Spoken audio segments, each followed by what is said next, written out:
all of our parts are complex and have their own consciousness. So if I'm blended by an angry part, I have a story, I have feelings. I could be sad even as an angry part. It's not like just anger. It's like I'm a being who could be angry, sad, and I have memory. I'm mad because you've done this so many times to me. People have been doing this my whole life. And all of a sudden when that separates, I don't feel that strongly about it anymore. So it's almost like we all have a form of that, and it's not schizophrenia, it's how the brain works, that we all have multiple perspectives. And for people who have that, it usually, from my understanding, have had so much trauma that they've had to break away and had to fracture that hard. And they had to have these extreme parts in order to survive and to be okay.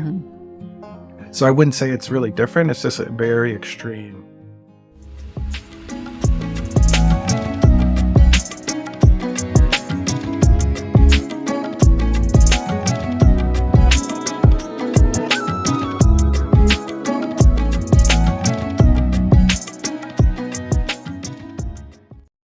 Welcome, everyone, to the Spiritual Forum. I'm so glad you're here.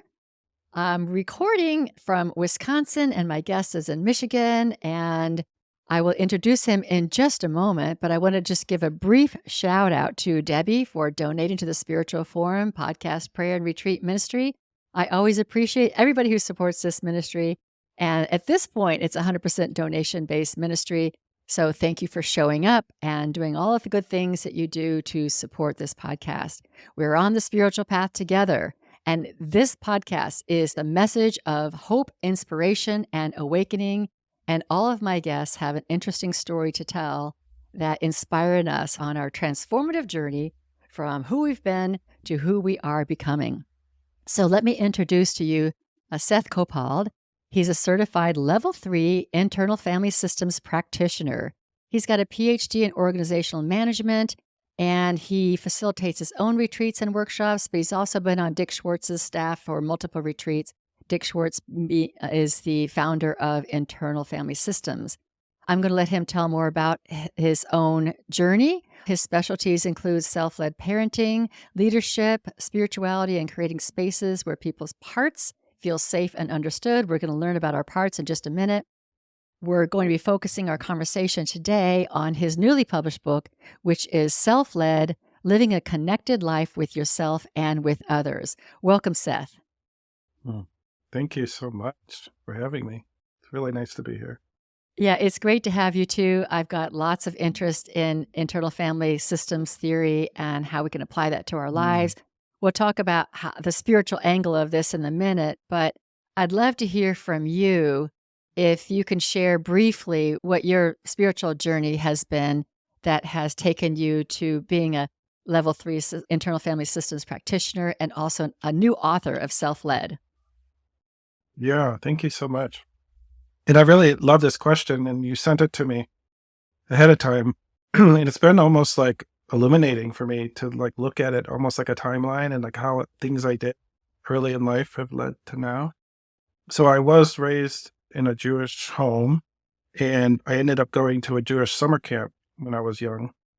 And I feel like our family, we weren't very religious at home, but my parents grew up during the Depression in New York City, like Orthodox, old world kind of families. But anywhere I went to a synagogue or anything like that, I never felt comfortable. I never felt at ease. And then when I went to camp, we kind of had a lived experience of what it means to be Jewish. And one thing that taught me the most, like a story that came out, there's a word called kavanah, which means like when you pray or when you connect with something larger than you, it's really from your heart, and it's like this full presence. And it's very different than just going through the motions. And when I heard that story and that explanation, something kind of awoke in me. And they're quiet, like kind of murmuring. And then this little boy walks in to the congregation and starts singing the Hebrew alphabet at the top of his lungs, like maybe a 5-year-old who doesn't really know that this could, be disruptive. And all the men were looking back and frowning and things like that.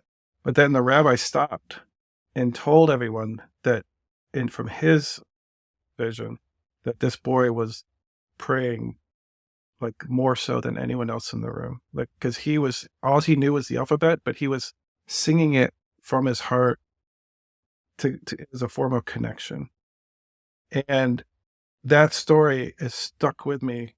And I see how now, like, this idea of kavana, of being with your heart, has flowed into, like, when I was a teenager, I kind of found metaphysics, which would be like, interested in like how stones and crystals could be used for healing, or just how like connecting with things larger than us. And during my 20s, I was very into studying and reading books about other cultural traditions, from oftentimes written by someone who, like, I'm going to go and learn about this spiritual tradition, and you learn along with the author. So I spent a lot of time studying like world religions.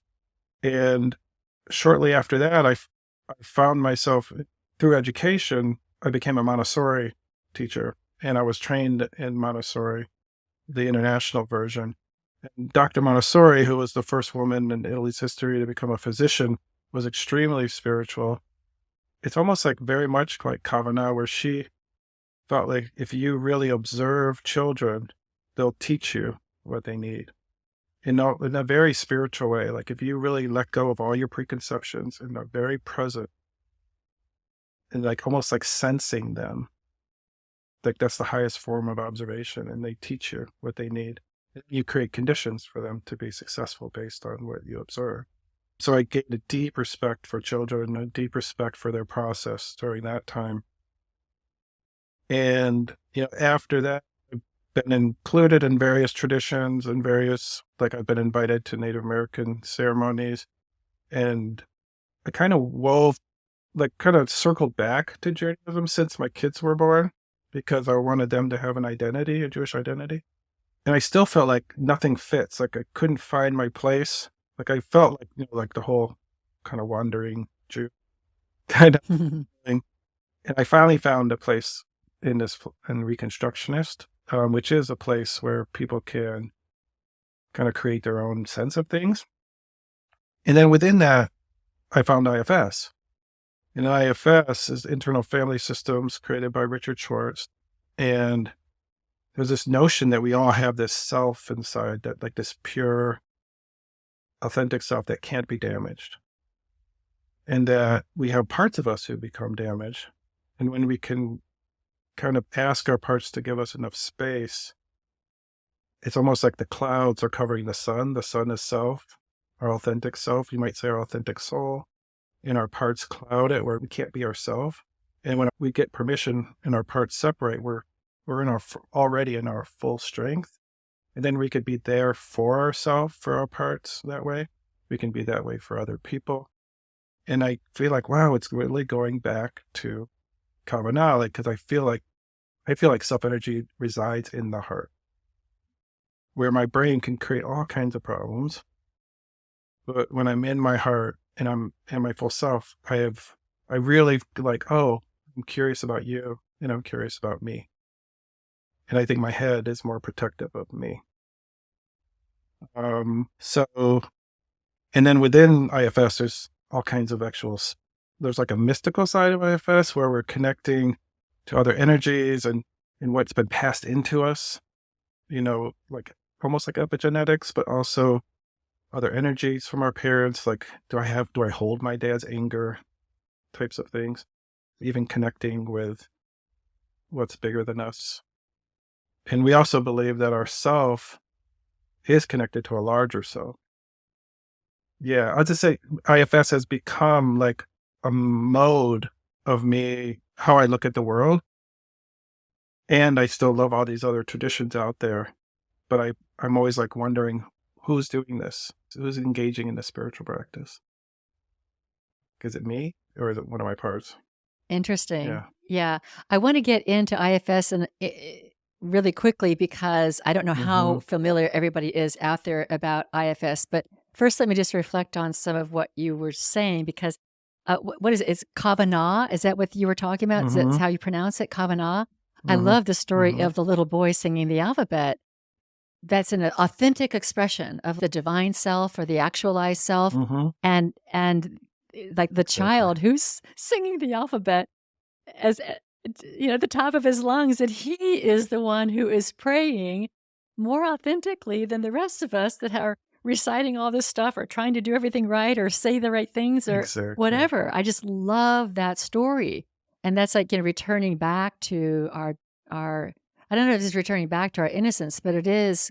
I think the whole thing about IFS is, well, I'll let you talk about it, but Hmm. allowing the self to emerge and to really be in control, which is the title of your book, Hmm. Self-Led. But before we get into Hmm. too much, let's just talk a little bit about internal family systems and what Okay. these parts are, and what I think you've alluded to what the self is. I like the Mhm. idea that the parts are like clouds because I think a lot of people look at the authentic self and the ego is this thing we need to get rid of or Mhm. or put somewhere away, but you Right. talk about it so much more gently that it's more about connecting with these parts, learning who they are, and asking them to give you space.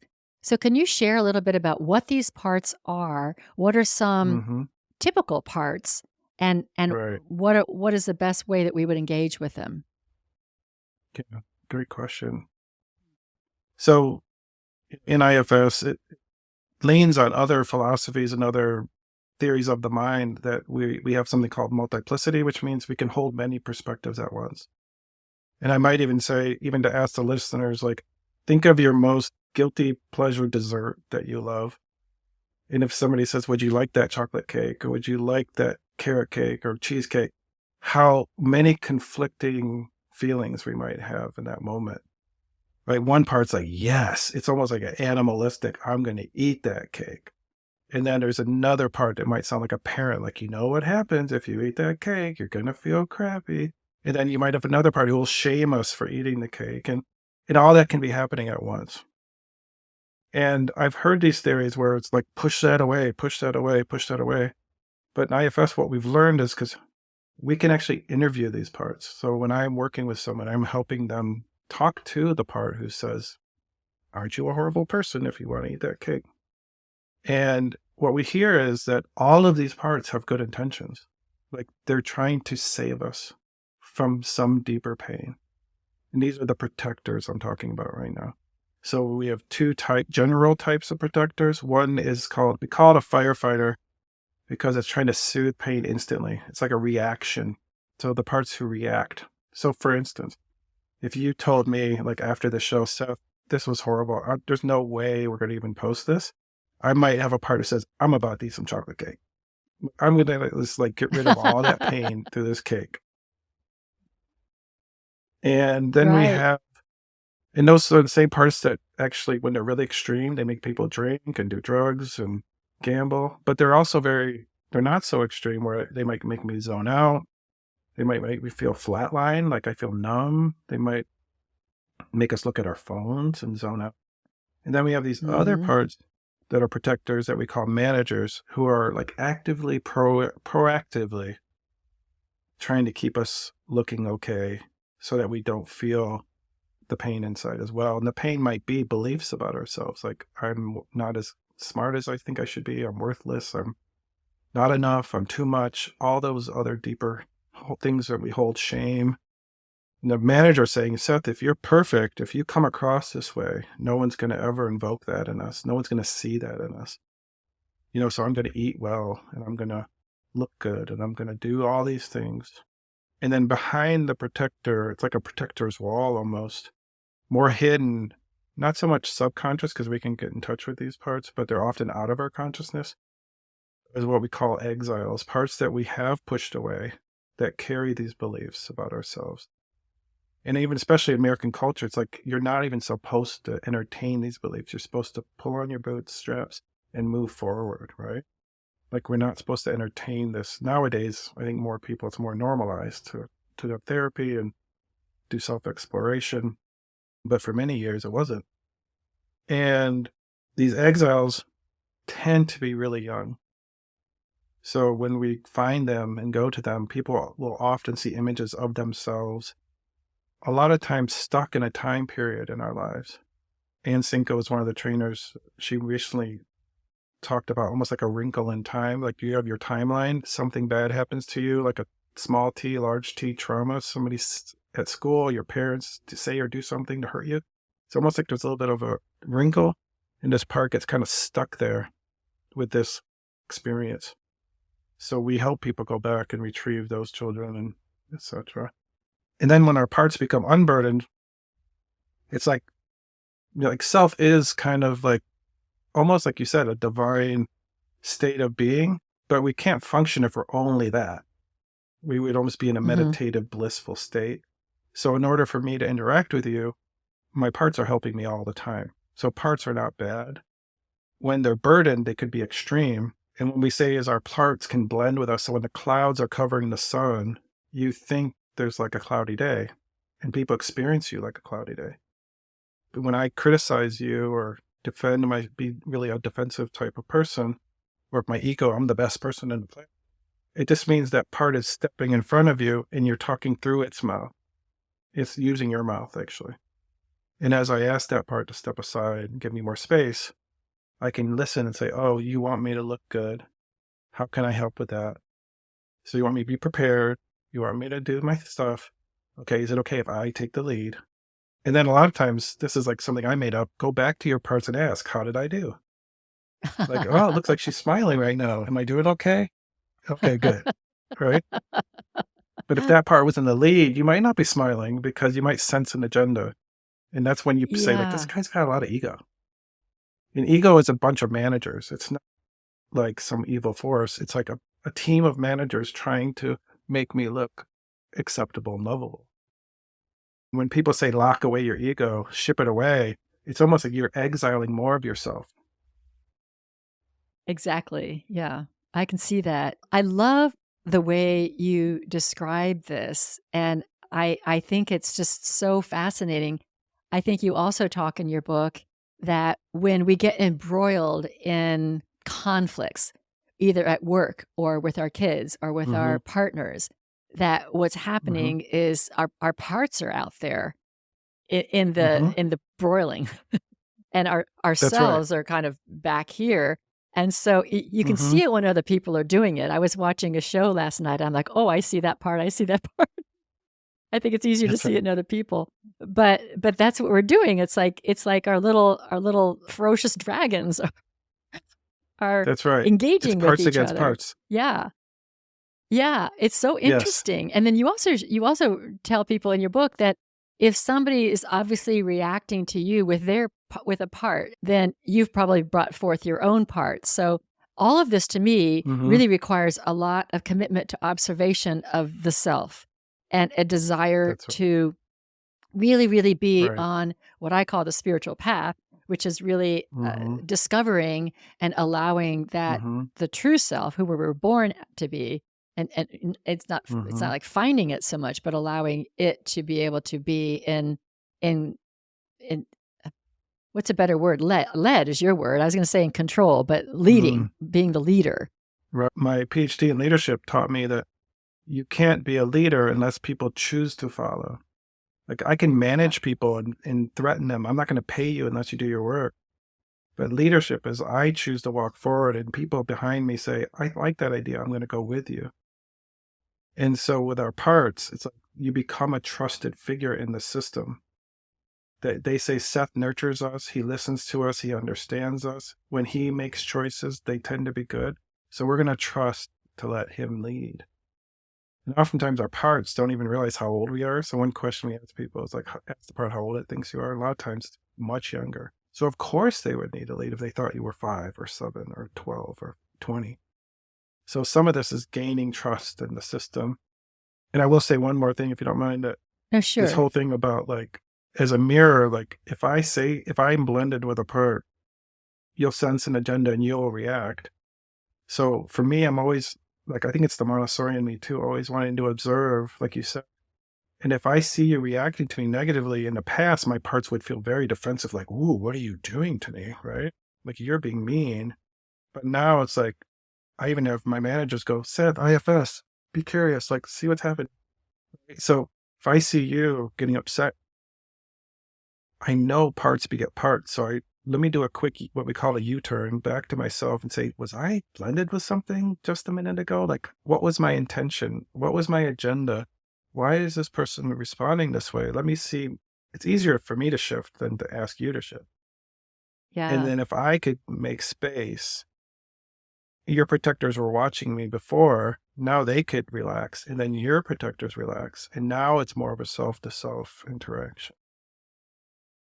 Okay, great. Now I've got a question before we go into Mm-hmm. the self, because I understand the protectors for sure. I Mm-hmm. that's a very very familiar, and even the Mm-hmm. firefighters and the exiles as well too. But do the exiles, they're that wrinkle in time where something happened. And I think in Mm-hmm. like soul retrieval, there's also this, Mm-hmm. going and retrieving these soul parts Right. that have broken off. So there's different Mm-hmm. ways of Very really much. using this metaphor. But let's just say I had some sort of experience at the age of 7 or 5 or Mm-hmm. 9 or whatever, and it is a part that is really kind of in front a lot. Now, I learn about it, I engage with it. Does that part ever grow up and it's not 7 or 9 anymore? Or is it always with me as a 7 or 9-year-old? I would say it varies on the person. One thing is, you mentioned hope. Like we call ourselves hope merchants, which I love that you're interested in hope. The hope is that first we can get them out of there, so I don't have to keep reliving this experience, Yes. right? Because if you got mad at me right now, the reaction I might have is not just you being mad at me, but my father yelling at me when I was 12. So like that part is getting activated in it. It's like I'm getting both. And that's why then I have to overreact to you. So when I go back and heal that part, there is like an unburdening where we can say, take those beliefs out of your body, give it to the elements. I don't really talk about that a lot in our book because this is kind of an intro, but there is a release of these beliefs. And then I bring the part to the present and it's with me. My parts Yes. stay those ages.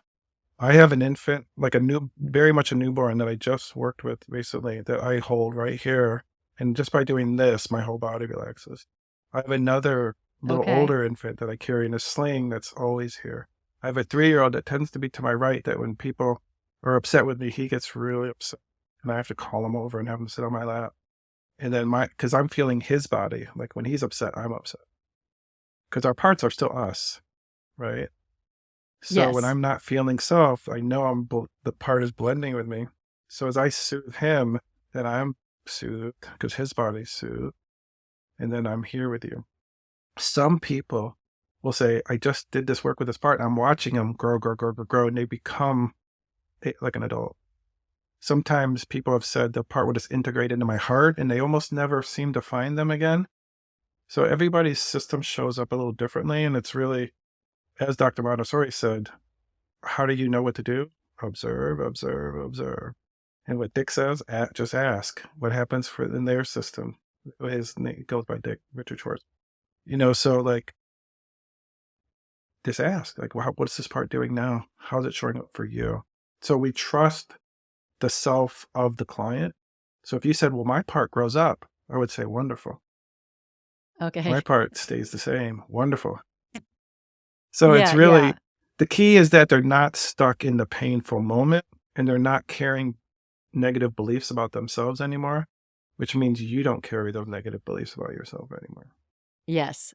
And What you're I not love so stuck in much that about moment. this is like sorry to interrupt, No, you're in great. Unity, one of the teachings is like to release negative thoughts. But it's like, how do you do that? So so this is what I love about this, because this This is is a the how. modality. Because this This is the how do you release negative thoughts? Every time you tell people to release a negative thought, it's released, and then what's back again? Well, I released It's it, still you gotta there. release it over and over again. It's like there is a method to this, Right. and that's what I love about Right. internal family systems. This is a Right. method that allows you to transform those negative thoughts. It's not just something that your head is doing, going, "Release Right. now." This actually Right. works. Right. Exactly. And I think we're seeing science now too, like memory reconciliation, where when we redo these moments, or maybe I step into the scene and I talk to the teacher who was being mean to me in first grade too, like we can actually do a little repair in the moment. or that I even encourage the child, if I stand and hold your hand, would you like to say something to this teacher? That it actually rebuilds the memory in the brain, and now the memory is changed. Like they're actually seeing science, and please don't ask me the details because I'm not a scientist, but I've seen presentations around it. Like they're really starting to think there's something that happens in the brain when we do this kind of work, that actually Oh, it's that's like a new interesting. memory. That's interesting. So that's the self going to the part, and if I'm getting this right, and saying, is there engaging? Do you want to engage with the dad, teacher, whatever it is that That's right. harmed you? What do you have to Like what? say? So you're facilitating that Yeah. conversation. Hmm. Wow. And what you said earlier about like self being this like divine, or almost like you almost said like, oh, I don't know if I want to say your innocence or your essence, but it really is like these parts when they fracture off. A lot of times it is our essence, because if you're a child who just is freely dancing or singing the alphabet or like being exuberant, but dad grew up, he was always hit when he was exuberant, so his protectors say exuberance is bad. Then when the child does it, dad might say, or mom might say, you better cut it out. And then the child has to essentially exile that exuberance and lock it away. And the protectors kind of push it away too. And so sometimes we find the parts that have been exiled that aren't burdened, they're just protected. Like I will be with a client and their innocence will be reclaimed. It's almost like this light that's hidden in a cave. And we bring it back to the heart. Oh, And it's like, now do you feel more whole? I can play now, because I had to exile that in order to be safe at home. wow. That's a really good explanation for why parents, children, generational traumas keep getting repeated. What it's that Hmm. protector that's trying to protect yourself, and you're trying to protect your child from what you're trying to protect That's yourself exact. from. That makes a lot of sense. Yes. Oh, Yes. yeah. I have another question, Hmm. and that Yeah, I has to love it. do with there's a part of me that's saying, Hmm. wait a minute. Of course. Hold Because on. I have interviewed some people before who have actual dissociative identity disorder. And I Mhm. would like for you to just distinguish this from that, because I've shared things like this with people about my own self and the own parts that I've found in my own Right. self. And I've had people say, are you sure you're not schizophrenic? I'm like, no, it's completely different. But Yeah. could you address that? Yeah, and I could tell you like what I've learned, and I can't say it from a psychiatrist or psychologist, but I have what Dick Schwartz will say, and what I've even noticed in people is these are extreme parts that are blending with us. So like if I have people now call it alter, like an alter personality, like now I'm this Hmm. person. Hmm. Well, if you said something to me and I got angry with you and I was like being mad at you, it's like I'm a different person right there, right? But people who have DID, it's like almost like it's so blended, I can't even recognize that I'm blended by this other There's no part. observation. Okay. Right. So the parts, all of our parts are complex and have their own consciousness. So if I'm blended by an angry part, I have a story, I have feelings. I could be sad even as an angry part. It's not like just anger. It's like I'm a being who could be angry, sad, and I have memory. I'm mad because you've done this so many times to me. People have been doing this my whole life. And all of a sudden, when that separates, I don't feel that strongly about it anymore. So it's almost like we all Hmm. have a form of that, and it's not schizophrenia, it's how the brain works, that we all have multiple perspectives. And for people that who have that, it usually, from my understanding, have had so much trauma that they've had to break away and had to fracture that hard. And they had to have these extreme parts in order to survive and to be okay. Hmm. So I wouldn't say it's really different. It's just a very extreme. Okay. Okay. Does Thank that you make for sense? clarifying that, because I'm just thinking it might be on someone's mind.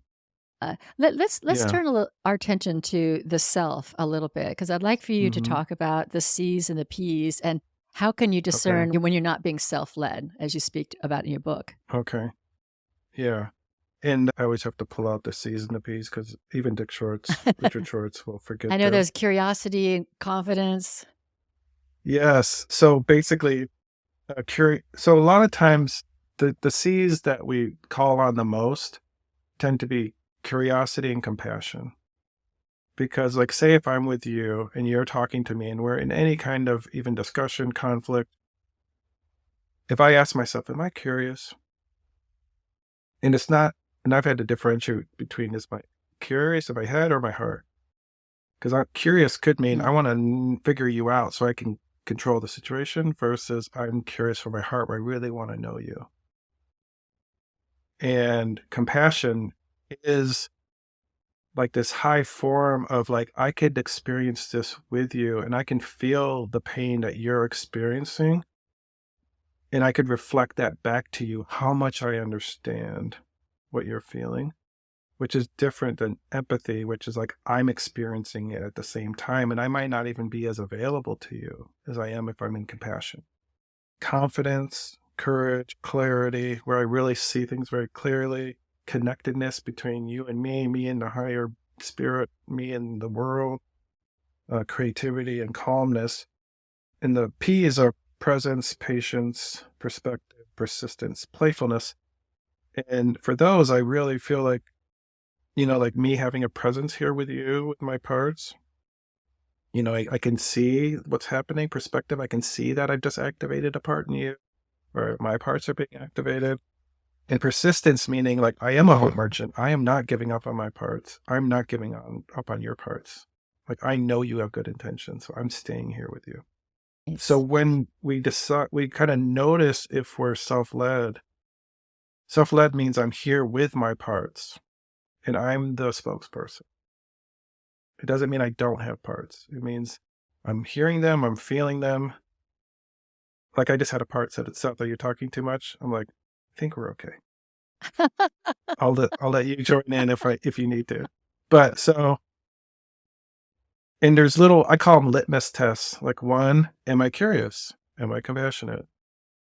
Another, on the reverse side, is, do I have an agenda here?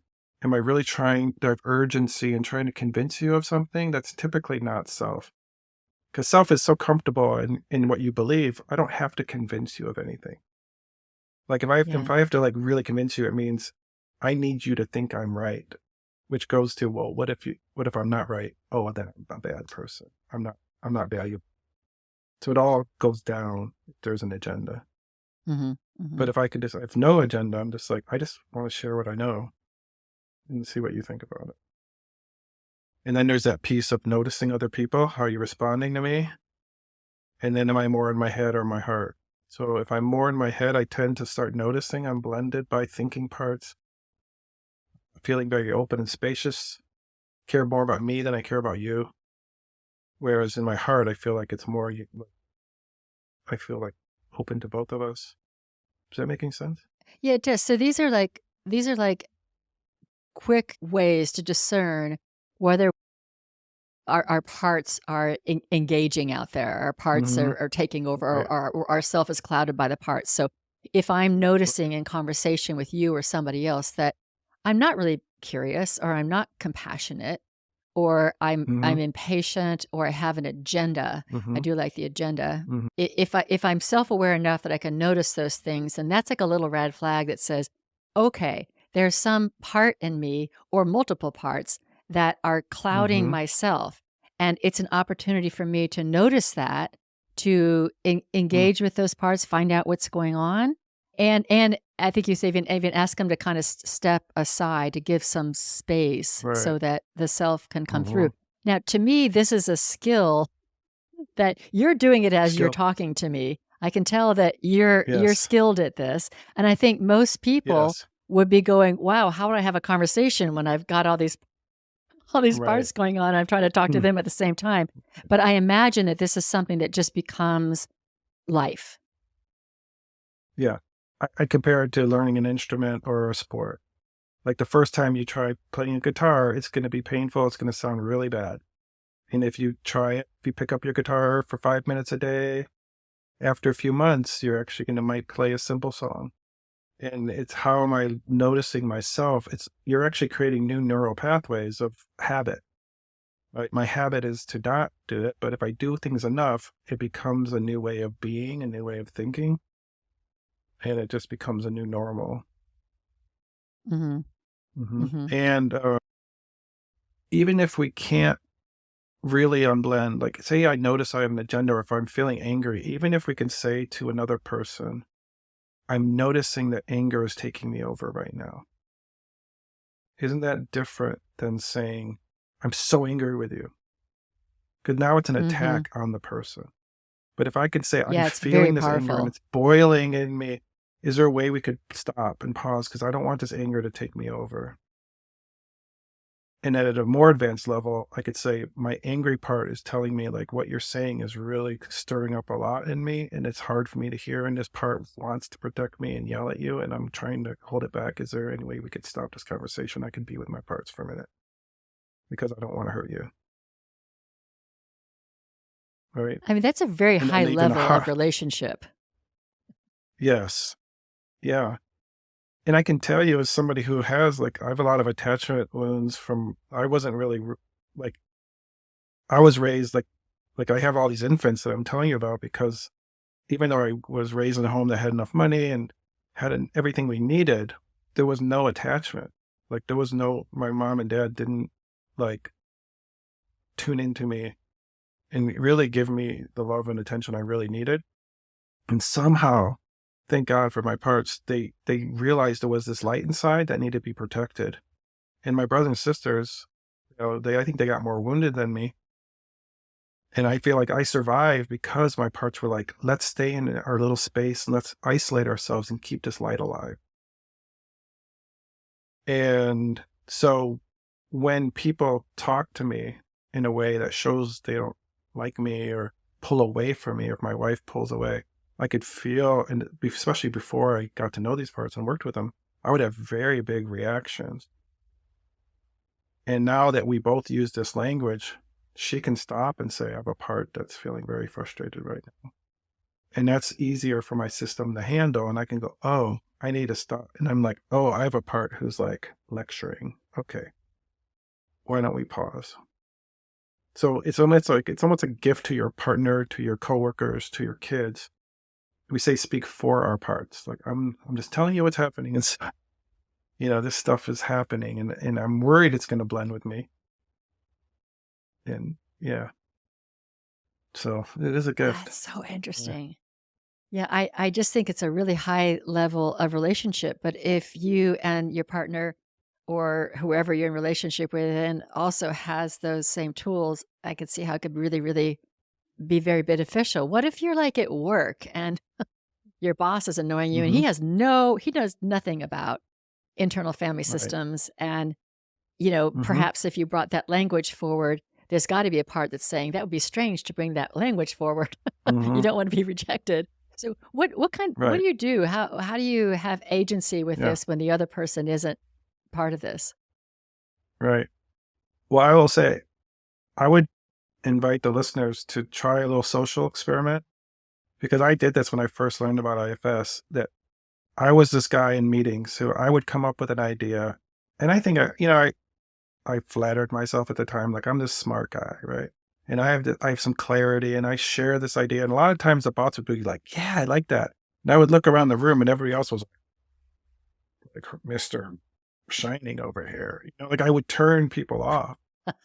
And then I learned about IFS and I was like, let me just try this. And I think people use a part of me. You'll see it. It's all over popular culture. People have been using that phrase forever. I've never seen somebody bat an eye who hasn't heard about IFS. Now, if I did like, oh, I feel part of me was really angry and it's sitting right here by my neck and like that might be too much. But if I say like, so what I started to do in that scene was I go, one part of me completely understands where we're going here. Like it sees this and I validate every point that people are making. And I have another I part of me see. that wonders what would happen if we did it this way. And then what I notice is the group would say, oh, that's an interesting point. Let's talk about it. When I get Got blended it. by a part who's a know it all, I'm basically unconsciously saying to everybody else, I'm better than you. That means you're less than. And your ideas are meaningless. Listen to me. But if I say, let me validate Yeah. how your ideas are making sense, and I have another part of me that's curious, you get more openness. Another thing you can do is if say your boss comes in the room and they're just like tense and really reactionary, if you could like notice what's happening in your body. And the words I use, instead of give me space, a lot of people say, can you step back? Can you give me space? I say, can you give me just enough space so I'm here too? That's what I say to my part. So this scare, fear, I wish I remember the name of the guy on your podcast. He was talking about how when we're living in fear, we're not ourselves. All of our protectors have fear. Self doesn't have fear. So if I feel afraid, I know that's a part. And if I say to this part, can you give me just enough space so I'm the one here with my boss? What I notice is you'll see the other person soften because I'm creating a space of curiosity, compassion, and acceptance. Your boss's protectors are all riled up and no one's fighting back. So even if I just do it internally, you'll see the other person soften. And this is especially true with parenting. So true that I think parents are like the ocean and children are a tiny little boat on the ocean. And our system is dysregulated and their boat's flying all over the place and they're yelling and screaming and throwing a fit. And you're demanding this little boat to right itself on this stormy waters. And when you calm your system down and you ask all your parts to give space and you can be open and compassionate, then the boat can just right itself and have smooth waters and the child can regulate themselves. And so just by doing it internally, even if you don't know your parts, you just breathe. Everybody inside, I do like a school announcement intercom. Everybody, hello everyone, can you please just give me a little space? Just let me be here too. I can almost feel like everybody is slipping back. And like all of a sudden something changes and the other person, they don't have to defend themselves anymore. There's nothing to defend. So there's little things like that we can do. Yeah, that's really helpful. I love the metaphor of the boat and the ocean. I didn't have this skill set or knowledge when I was raising my kids. I could see how it would be really helpful in parenting. Do you have some examples you can share, perhaps, of your own parenting, how this has been helpful to you? Oh gosh, yeah, tons. And I'm still doing it. My daughter's actually home from Spain for a week, and it's taken me a few days for my parts to give me enough space that I could just be like present because they were so concerned about time and how much time are you going to spend and how much. And because those parts were so activated, my daughter was in defense mode, like kind of wanting to push me away the whole time. I noticed almost like not comfortable, like not like slipping into dad's embrace like I really wanted. Like this even metaphorically, like, oh, when dad's here, I just feel so at ease. That's what I want. But because I was blended by these parts, I noticed she was more tense. And it wasn't until I even expressed to her what was happening for me inside that everything kind of smoothed out. But let me give you a better example. When my son was young, he's really active and he really likes big sounds and big noises. And even like it's almost like he liked joking about like aggression is like he wasn't really like he never hurt people or anything, but it's almost like even one time in my book I say like he says, Dad, if I was in Star Wars, I'd be on the dark side. And it's almost like I would be like, how no, you have to be a Jedi. Come on, like come on, what do you think? And you gave birth to a Darth what I know Vader. right.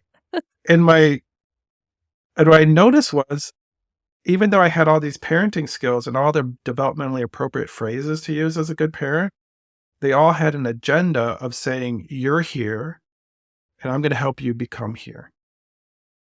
And we think as parents, that's our job, right? Help children move along to this other thing. But what's the underlying message there? That who you are in this moment isn't as lovable as what I hope you become. Which means if you're getting the unconscious message or even through my words that who you are is not as lovable as you could be, that means I'm not lovable. I can't feel that. So my protectors come up and you get the eye rolling, you get the closing of the doors, you get the ignoring you get the yelling back because I have to protect my essence from you because you're essentially even micromanaging me telling me, don't do it like that, do it like this, don't do it like that, do it like this. Oh, not so much that, more like that. It's all shaming. Yeah. And so what I realized was when I caught these parts and I asked them, like, what are you doing? Why are you doing it? And they're basically saying, you're like known as a parenting guy. You're known as this expert. If your kids go out in the world acting like Darth Vader, they're going to think you're a piece of junk. Like you're thinking you're the worst parent on the possible. You're going to have a bad image. You failed. You're a failure. Life is over. Oh, no wonder why you're trying to micromanage him so much. That makes sense to me now. Okay. What if, and then I was in my own IFS therapy and even little things like telling me like, Seth, we need the warriors and the soft people. Like, what if you're a soft people and your son's a warrior? We need both. I'm like, oh, curiosity. And I started to be like, teach me your ways. Teach me your ways. And all of a sudden, his protectors relaxed and I stopped the micro comments. I would just be quiet. Every time I want to do any correction, I'd be quiet. And I noticed his protectors relaxed and relaxed. And he started to seek me out. And he started to ask me questions for guidance. And now after holding that for a couple of years, even now he's in college, he actually is like known as the sweetest, tenderest person in our family because his natural qualities were able to come. Now I can't take all credit for that, but I think at least around my space, he couldn't show his most tender qualities because there was judgment. And he needed to protect himself. So, as we kind of land in this place of self, our kids' natural beauty can just flourish. That is such an interesting And story. Go ahead. yeah, and I'll just say to finish, and then we can go to our parts, like I said earlier, and say, how did I do? Like you wanted this all along. You wanted like social accepted behavior. You wanted some calmness. You wanted all these things so my nervous system could relax. And now you let me lead. How are we doing? And you're like, so good. Like, We're a great team. like, keep going, Seth. Keep going, Seth. That's a great story. And I really appreciate you telling me that because I think it does help for people to get the practical, pull it out of our head and really understand how this works. We're coming up close on an hour, but before I turn it over to you, I've got to tell you this idea that I had a long time ago. And since you're in the IFS world, maybe somebody can do this. I had this idea a long time ago, 20 years ago, of a play. Okay, so here's my idea for a play. I'm not a playwright. I'm not a writer. But person one and person two is the play. And that they're having whatever their interaction is, their arguments, whatever it is. But all around them are other characters. They're all parts. They each have their own parts. And the audience can see the person kind of beginning to engage with the other one, but kind of freezing. And then the little part comes out and engages with this part. I don't know if I'm making myself clear, but I think this would be a fabulous play. Totally. So that everybody could see how all of our little parts engage, and then maybe they go back and go to sleep, and then another one comes out, and the whole play is that. And perhaps there's more people that come in, but it could be just two people. I'd love to see somebody write this. It would be so great. Yeah, that would be a great demonstration. Actually, these movies, what is it called? Inside Out, the cartoon. Okay, I don't know. They just came out with a 2. It's basically a cartoon about. Oh, I know where. Yes, there's disgust and. So that's another way of portraying that. Yeah. So yeah, sad, right. and there's happy, and there's joy, or something. Yeah. The only thing that movie lacks is self, but it does show how these parts take over the controls, and it is like that. Yes. Yeah, and that would be a great play, though. Like I could totally see that. So anyway, I do want to allow you to share whatever that I might not have covered or we might not have covered in this conversation in the last 5 minutes or so, whatever's important to you or what your message might be for people. Okay. Well, one, I wrote self-led because to me, you're right, it is like a modality for people to be their most authentic self and so that we can be in relationship with other people in the most authentic way. And when I first found IFS, like this whole notion of, because really self is the primary caregiver. Like if I can be there for this little 3-year-old that I talked about, like before I hold him, he's often looking at you, and like you're the one. If you are sweet to me, then he's okay. And he's so reliant on you that when you have a bad day, he's hurting. But if I can get him to turn towards me, there's always this caregiver right here who could say, but I can hold you. And at first, when I heard that story, I thought it felt very lonely, that like, oh, that means I can only rely on myself. And I want people to know that this is not a lonely model. It's almost like, yes, it's true. Like that you have to love yourself before you can love others. This is like, well, really what that means is like, I have to be there for myself and be a whole being, not like somebody is my missing piece. That if I'm a whole being and I can be with my parts and you could be a whole being and be with your parts, we can actually be together almost at this soul to soul level where we are authentically ourselves with each other. And I can hold you while you hold your parts, and you can hold me while I hold my parts. And if my happiness is relying on your behavior, I'm always doomed to being in pain because you can't be perfect. So I just want people to know, like, this model is about being there for yourself, but it doesn't mean you have to be lonely. And it doesn't mean you have to be like an isolated individual. So it is really about connection. That's why I called it living a connected life with yourself and others. At first, it starts with you.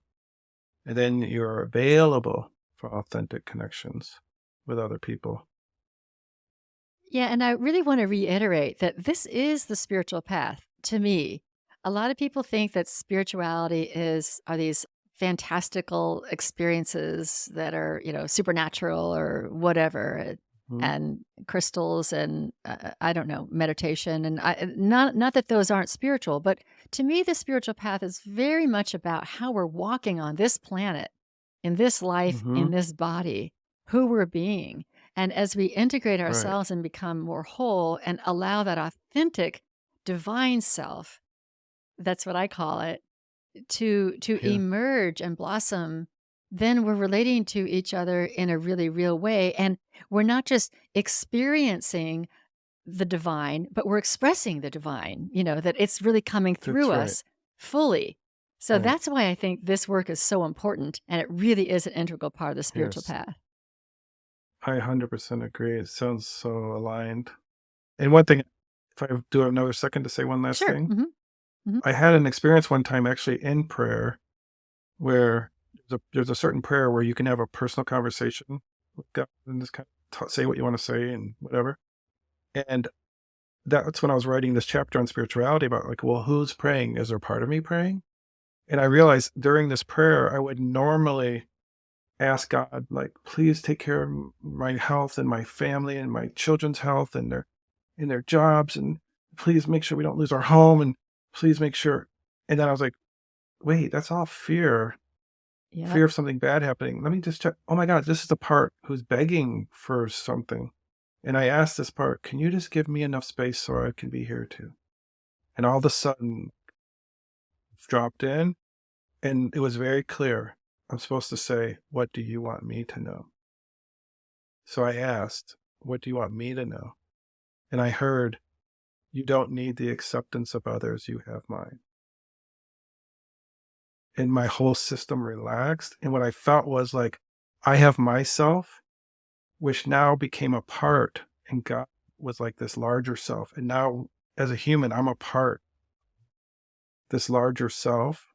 So as God holds me in this acceptance, then I could be that same kind of like self divineness for my parts. So it's Wow. kind of like a Okay. nested. Does that make Yeah. sense? Yeah, well, it does so much to ask the question, who's praying? Because in unity, we actually teach what we call affirmative prayer rather than supplicating prayer. Not please God, help me, help me, help me, because that's really rooted in lack and fear. But I can see also how affirmative prayer can also be a part praying. Where I'm affirming, I'm affirming that I am whole, I'm affirming that I am love, I'm affirming this. And it may be coming from that true self voice, but it also may be coming from a head voice or a protector Or voice. fear, So I or think asking fear that question, manifesting in a different way. yeah, I think asking that question, who's praying, is really, really, really a key to being in prayer. So I'm going to give that I think some more it's beautiful. consideration. Yeah. And that circles us back to Kavana, that we're here from our heart. Like we're in connection. We're not in our head asking, begging, affirming, even maybe. Like if our head is affirming versus our heart. Like our heart is, Right. oh, I am love. I am connected. I am prosperous, whatever the words I'm affirming. But here it's like, I am okay. Right? Like I am, it's almost like I have to convince myself. Right, right. If you're the convincing, then that's not yours. That's not the self. That's something else, right? And Right. just to be always checking who's praying. I think that's really well. I think it's Right. great practice for everything, but in prayer, it's Mm-hmm. very helpful. Yeah, Yeah. because the self is going to pray differently than the parts. Yeah, Right. Well, yeah. you can say that again. And I'll say this to the readers. You can have this phrase, who's here? So if you're upset, if you're feeling aggravated, if you're feeling unease, just by saying who's here is like a turning towards the inside. And we might notice in our body, like, where do you feel this pain? And just start at being curious, like, tell me what's happening. Who's here? Tell me what's happening. Just that alone. Because we always say, who's asking? And if it's from a soft place, it's now we've just invoked self. Okay, I think we've given a lot of food for thought, a lot of Yes. ideas, and your book is self-led. I'll have the links and the show notes and to whatever else you want us to link to. This has been a Okay. really wonderful conversation. I've really enjoyed it, Seth. Mm, you too. And I can't, like, the way you describe IFS, I'm like, are you trained? You seem to really get this. Like you Well, really seem to just, you're like a natural at this. Like you really seem to understand it very deeply. It you must know, be I'll like, tell a little yeah. story. It's kind of interesting. I don't know when did Richard Schwartz found or discover IFS? Or when did he start writing? When was it written? Gosh, it's been like 30 to 40 years. Okay. Yeah, I knew absolutely nothing about this, but I had a personal experience back in like 2003 or something like that, where I found parts of myself in me, not as sophisticated as IFS. I didn't, but I did find a protector, and I did find an inner critic, and I did have Mm-hmm. a child that was crouched down on the ground. Anyway, I found 4 or 5 of my own parts, and Mm, so I thought, wow, this is a great thing. And I told people about it. I didn't write a book or anything, but I mm-hmm. told people about it, and I've always kind of used it as my own practice. And then 20 years later, I'm like, "Oh, look, there's this thing called IFS." I think I've kind of been doing it, not as deeply or not Yes. as clearly Right. as what IFS is, but I've been familiar Mm, with it for a couple decades because that's something that I had my own experience with it. well, So that's my own okay. story. No, that Yeah. makes sense. Yeah, a little bit. That's so Yeah. cool. All right. Yeah. So anyway, I am going to close. I really appreciate everyone who's listening, and I'll have everything about Seth on the Yeah. show notes. Thank you so much for being with me. And I now Thank close you. the spiritual forum.